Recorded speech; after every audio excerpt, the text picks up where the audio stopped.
Imagine bleeding so heavily that standing up makes you dizzy. You're wearing 2 pads at once, checking your clothes every few minutes, and some days you're crawling to the bathroom because you don't have the strength to walk. That wasn't one bad period for me. That was my life. And for years, I was expected to believe that somehow this was normal. But it wasn't. There are parts of my story I didn't share for a long time. Not because they weren't real, but because they were hard to say out loud. Today, I'm telling one of those stories. The one about when bleeding didn't just interrupt my life, it took over my life. Want to hear the full episode? Click the link below. And don't forget to subscribe. Hey, I'm Patricia, and this is my Endo Talks. Are you listening? Welcome back to Season 2. This season exists because there were stories that I couldn't leave behind. And this episode, this one, it's personal. Before we go any further, I want to say this gently. If discussions about heavy bleeding, fainting, or medical trauma are difficult for you, please take care of yourself while listening. You can pause, you can come back later, and you are always allowed to protect your peace.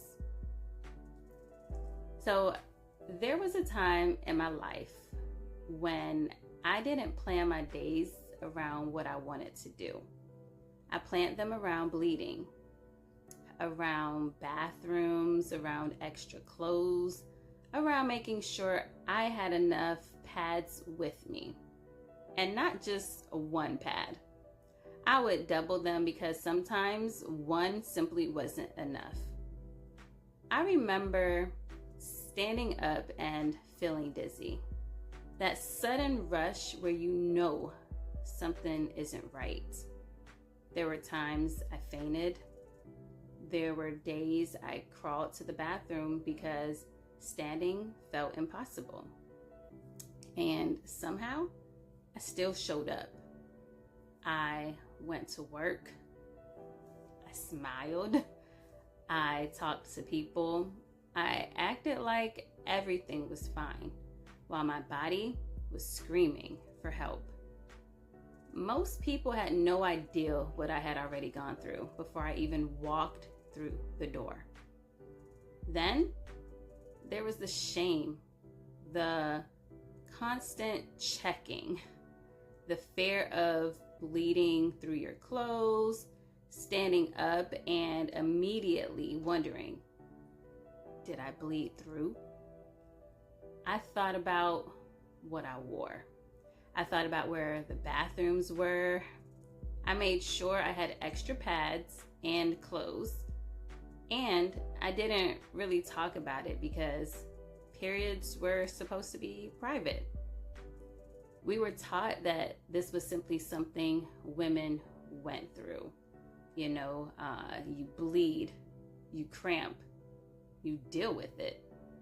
But I wasn't simply dealing with a period. My period was controlling my life.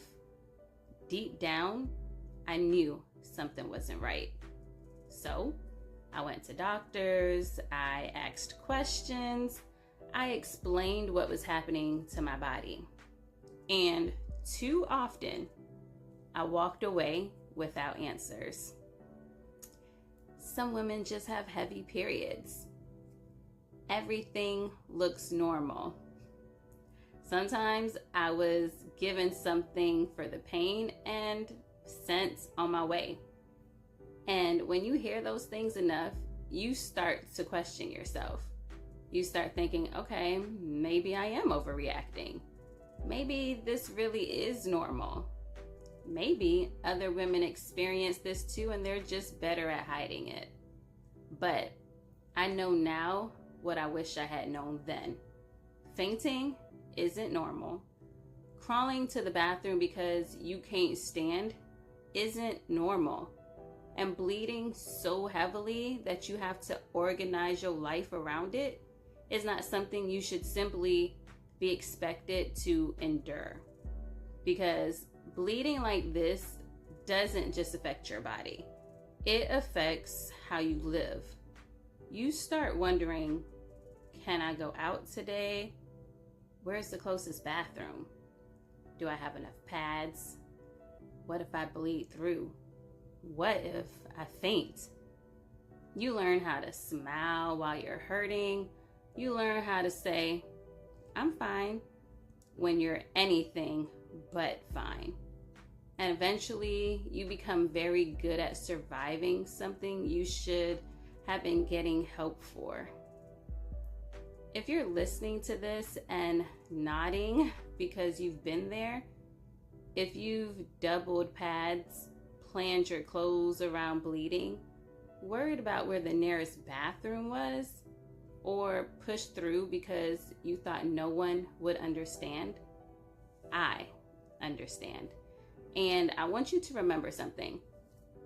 If something happening in your body doesn't feel right, you deserve to ask questions. And you deserve to be heard.